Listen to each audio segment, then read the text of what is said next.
الحمد للہ رب العالمین والعاقبۃ للمتقین والصلاة والسلام علی نبیہ الکریم اما بعد فاعوذ باللہ من الشیطان الرجیم بسم اللہ الرحمن الرحیم یا ایہا الذین آمنوا کتب علیکم الصیام کما کتب علی الذین من قبلکم لعلکم تتقون وقال اللہ تبارک وتعالی والذین جاہدوا فینا لنہدینہم سبلنا وإن اللہ لمع المحسنین.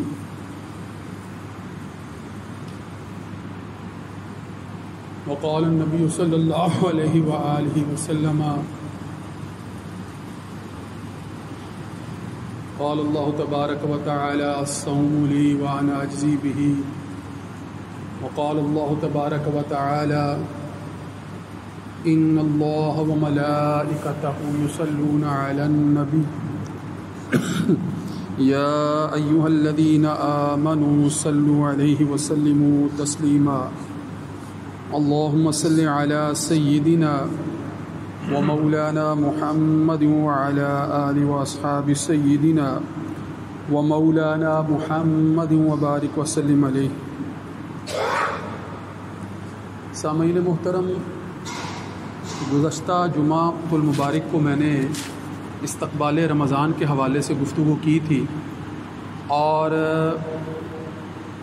یہ بات واضح ہے کہ آپ صلی اللہ علیہ وآلہ وسلم شعبان کے مہینے میں رمضان المبارک کی آمد سے پہلے خصوصی طور پر اہتمام فرمایا کرتے تھے. حضرت عائشہ صدیقہ رضی اللہ تعالیٰ عنہ فرماتی ہیں کہ جس قدر آپ صلی اللہ علیہ وآلہ وسلم رمضان المبارک کے مہینے کے علاوہ سال کے جو بقیہ مہینے ہیں، جس قدر آپ شعبان میں روزے رکھا کرتے تھے، اس سے بڑھ کر کسی اور مہینے میں نہیں رکھتے تھے. تو بالخصوص جو ہے وہ آپ صلی اللہ علیہ وسلم کا ایک فرمان ہے کہ شعبان کی 15ویں شب سے متعلق کہ رات کو جو ہے وہ عبادت کرو اور صبح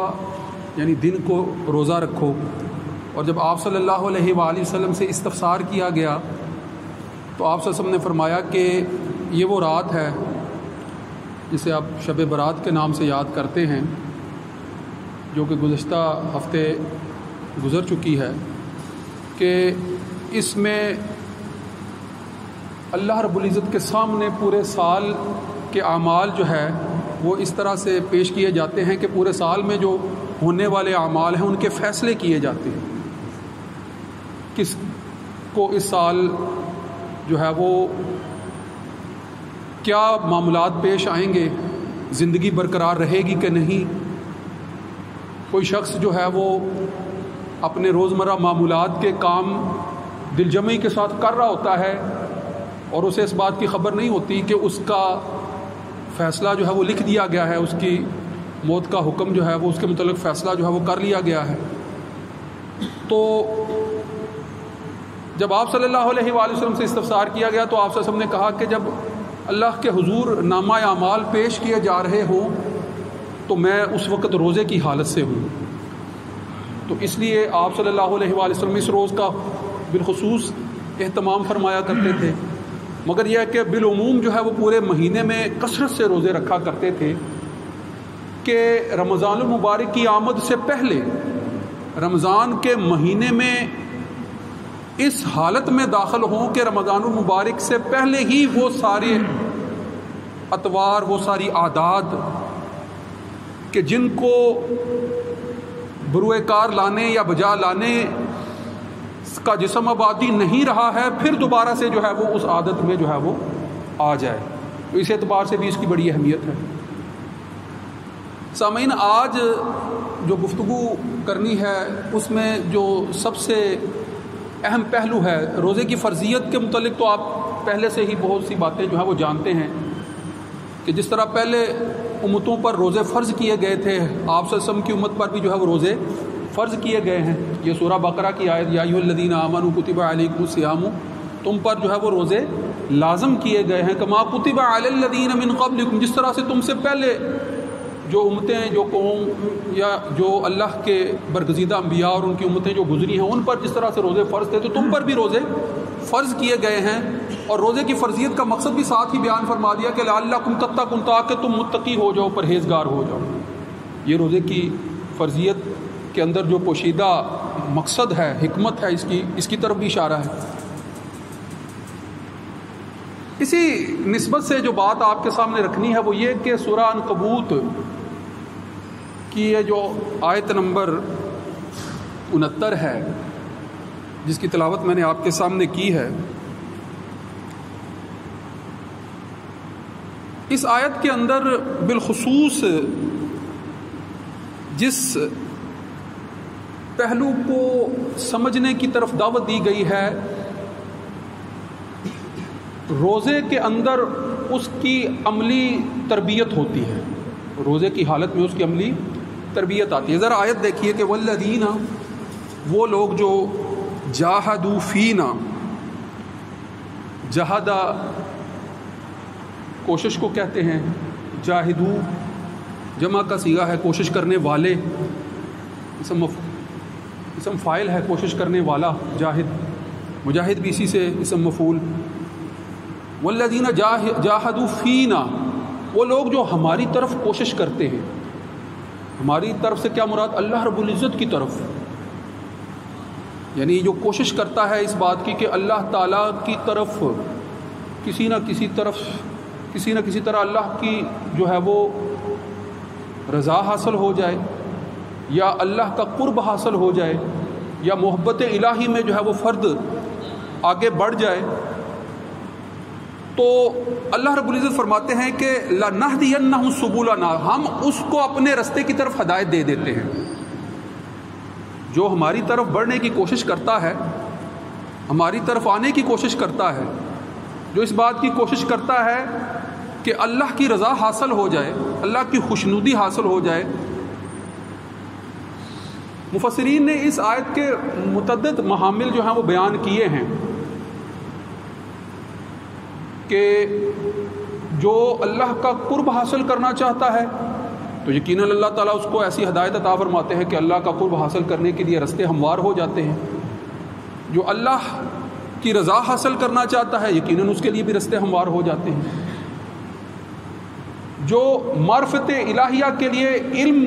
کے حصول کی طرف متوجہ ہوتا ہے، کوشش کرتا ہے، تو اللہ تعالیٰ علم کے رستے اس کے لیے کھول دیتا ہے. جو اللہ تعالیٰ کی معرفت کے لیے اس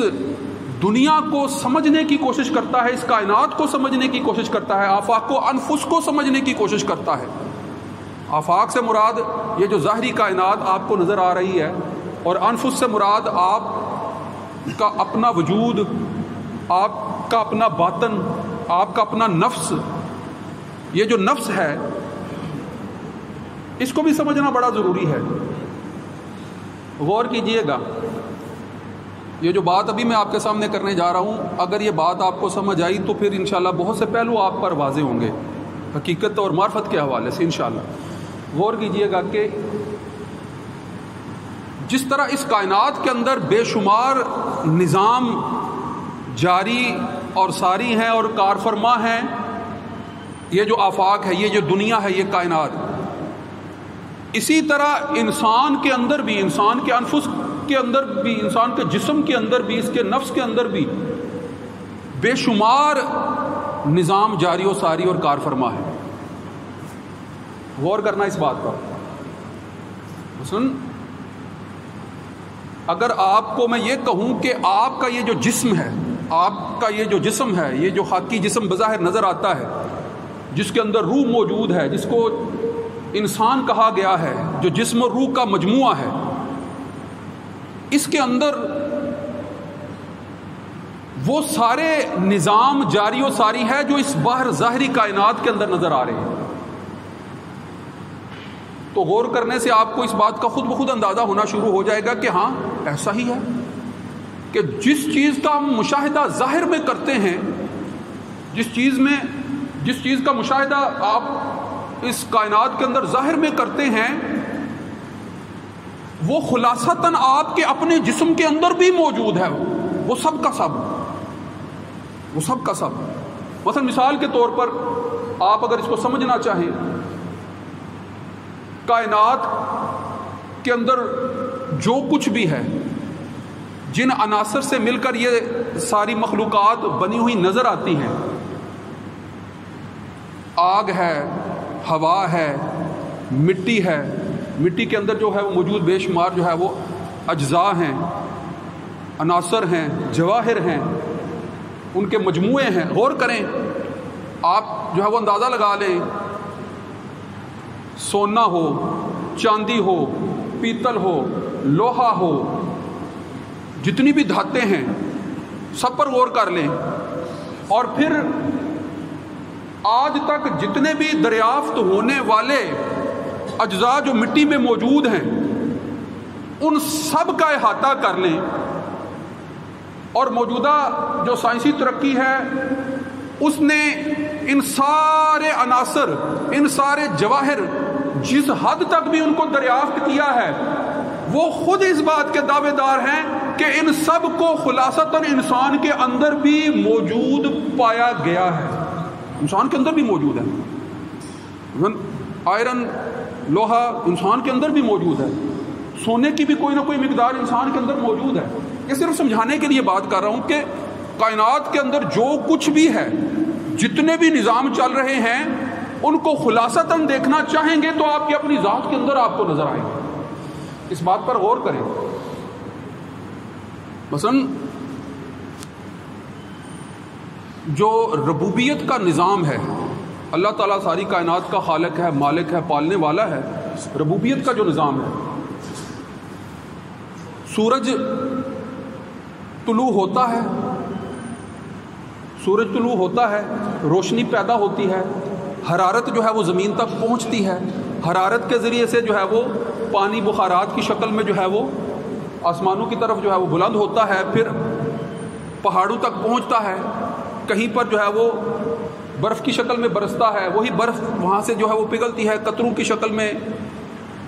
ندی، نالوں، نہروں، دریاؤں سے ہوتی ہوئی وہی پانی جو ہے وہ گزرتا ہوا ایک پورا نظام ہے، ایک پورا نظام ہے، سمندروں تک پہنچتا ہے اور راستے میں ساری زمین کو سیراب کرتا ہوا چلا آتا ہے۔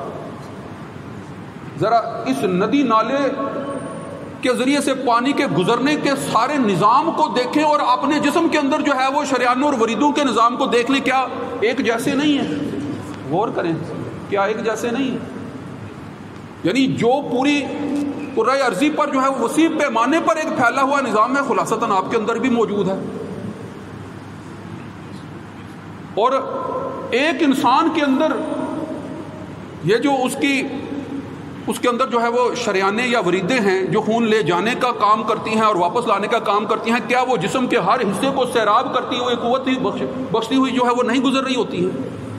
جس طرح پانی جو ہے وہ زمین کو سیراب کرتے ہوئے قوت بخشتا ہوا وہاں پیداوار جو ہے وہ نشو نما کرتا ہوا گزر رہا ہوتا ہے، صحیح جو ہے وہ جسم کے اندر جو ہے وہ خون جو ہے وہ گردش کر رہا ہوتا ہے، گزر رہا ہوتا ہے۔ اور پھر مزید غور کر لیں کہ یہی شریانے، یہی وریدیں، یہی جو آپ کے اندر جو ہے وہ پورا جو ہے وہ نظام ہے، اگر جو ہے وہ ان شریانوں کو جو ہے وہ نکال کر اس کو جو ہے وہ سائنسدانوں نے کہا کہ اگر اس کو نکال کر جو ہے وہ کھینچا جائے، لمبا کیا جائے، ماپا جائے تو ان کی لمبائی اس قدر ہے کہ پوری کائنات یعنی پوری زمین کو جو ہے وہ اس کے ساتھ جو ہے وہ لپیٹا جا سکتا ہے۔ یعنی اتنی وسیع زمین اور اس کا خلاصہ جو ہے اس کی وسعت کا اندازہ۔ یہ بات میں اس لیے کر رہا ہوں کہ صرف اتنی سی بات سمجھانا چاہتا ہوں کہ جو کچھ کائنات کے اندر اس قدر وسیع پیمانے پر آپ کو نظر آ رہا ہے، غور کریں گے تو خلاصتاً آپ کو اپنی ذات کے اندر بھی نظر آئے گا۔ اسی لیے جو ہے وہ جہاں کائنات کے مشاہدے کی دعوت دی گئی ہے، آفاق کے مشاہدے کی دعوت دی گئی ہے، وہیں پر انفس اپنی ذات کے مشاہدے کی بھی جو ہے وہ دعوت دی گئی ہے۔ جس طرح کائنات کے مشاہدے سے آپ حقیقت الہ اور معرفت الہیہ تک پہنچ سکتے ہیں، اسی طرح آپ اپنی ذات کے مشاہدے سے بھی جو ہے وہ اللہ کی معرفت تک جو ہے پہنچ سکتے ہیں۔ معرفت الہیہ کا یہ رستہ ہے، اللہ تک پہنچنے کے یہ رستے ہیں۔ اسی لیے تو فرمایا کہ جو کوشش کرتا ہے جس بھی میدان میں ہے، جس بھی میدان عمل میں ہے، جو کوشش کرتا ہے کہ اللہ رب العزت کی طرف جو ہے وہ اپنی جو ہے وہ توجہ کرے اور اللہ رب العزت کو جو ہے وہ جان لے، اللہ کی ذات کی معرفت حاصل کر لے، اللہ کو پہچان لے، جو ہماری طرف بڑھنے کی کوشش کرتا ہے تو ہم اس کے لیے راستے ہموار کر دیتے ہیں۔ مطلب کیا ہے کہ جو ہمیں پہچاننے کی کوشش کرتا ہے، ہماری طرف بڑھنے کی کوشش کرتا ہے، ہمارا ادراک کرنے کی کوشش کرتا ہے، جب وہ اللہ کی حقیقت، اس کے وجود کی حقیقت کو پہچانتا ہے تو جو اس کی کیفیت ہوتی ہے، جو اس کی حالت ہوتی ہے، جو اس کے اوپر جو ہے وہ اللہ تعالیٰ کی کبریائی کا، اس کے بڑا ہونے کا خوف اور اس کے قلب پر جو کیفیت اور ہیبت طاری ہوتی ہے، وہ ہیبت ہی تو عند اللہ جو ہے وہ آپ کو مقبول بارگاہ الہی بناتی ہے، آپ کو جو ہے وہ اس کی رضا کے حصول کی طرف جو ہے وہ متوجہ کرتی ہے۔ اور یقیناً یہی چیز کب پیدا ہوتی ہے؟ جب انسان اس کوشش میں جو ہے وہ آگے بڑھتا رہتا ہے۔ اور انسان اس کی کوشش کب کرتا ہے؟ جب وہ اللہ رب العزت کے بتائے ہوئے احکامات، اور بالخصوص وہ احکامات جو اللہ رب العزت نے اپنے ساتھ اس طرح خاص فرمائے ہیں، جس کے متعلق اللہ رب العزت نے خود فرمایا ہے کہ الصوم لی وانا اجزی بہ، کہ سوم یعنی روزہ میرے لیے ہے، میں خود اس کی جزا ہوں۔ تو یقیناً وہ اعمال جو معرفت الہیہ کی طرف رستہ ہموار کرتے ہیں، سوم جو ہے، روزہ جو ہے، وہ ان میں جو ہے وہ سر فہرست اعمال میں سے ہے کہ انسان جو ہے وہ اللہ کے حکم کے لیے بھوکا رہتا ہے، پیاسا رہتا ہے، اپنے جسم کو ان ساری خباثتوں سے بچانے کی کوشش کرتا ہے، نہ صرف جو ہے وہ پیٹ کی ضروریات کو جو ہے وہ کم کرتا ہے بلکہ جسم کی بھی جو ہے وہ ضروریات کو جو ہے وہ گھٹاتا ہے، صرف رضا الہی کے حصول کے لیے۔ نتیجہ کیا نکلتا ہے کہ وہ ذات الہیہ کی معرفت میں جو ہے وہ اس قدر جو ہے وہ ذہنی طور پر، قلبی طور پر، جسمانی طور پر اپنے آپ کی پاکیزگی کر لیتا ہے کہ اللہ رب العزت کی معرفت، اس کا تقویٰ، اس کی ہیبت، اس کی کبریائی جو ہے وہ اس کے قلب پر جو ہے وہ جاں گزی اس طرح سے ہو جاتی ہے کہ وہ یقیناً مقبولان بارگاہ الہی کے ہونے کا جو ہے وہ صحیح معنوں میں مصداق بن جاتے ہیں۔ رمضان اس لیے، روزے اس لیے ہیں، صیام کا پورا ایک مہینہ اسی جد و جہد کے لیے ہے کہ انسان جو ہے وہ اپنے آپ کو روکے۔ صوم کا لفظی مطلب ہی ہے روکنا، پورے جسم کا روکنا ہے، پورے جسم کا روکنا ہے ہر ان منکرات سے، ہر ان برائیوں سے، ہر ان جو ہے وہ مغلظات سے، ہر ان باتوں سے کہ جن میں مبتلا ہو کر یہ جو نفس ہے، انسان کا نفس جو ہر وقت کائنات کے ساتھ جو ہے وہ وابستہ رہتا ہوا اس دنیا میں نظر آتا ہے، یہ جو نفس ہے اس کا، یہ اس کائنات میں گم نہ ہو جائے بلکہ اس کائنات کے اعمال کو جو ہے وہ قدرے مختصر کر کے اپنے آپ کو جو ہے وہ اس قدر سنوارے کہ بارگاہ الہی میں پیش ہونے کے قابل بنا سکے۔ اس لیے یہ جو آنے والا مہینہ ہے، یہ عظیم الشان مہینہ، اس مہینے کے اندر ہم یقیناً اللہ رب العزت کہ حضور پیش ہونے کے لیے جو ہے وہ بہت سے اعمال کی پابندی کرنے جا رہے ہیں۔ اس مہینے میں داخل ہونے سے پہلے ہی اپنے آپ کو اس کے لیے تیار کرنا ہمارے لیے ضروری ہے۔ وآخر دعوانا ان الحمدللہ رب العالمین۔ سنتیں ادا فرمائیں۔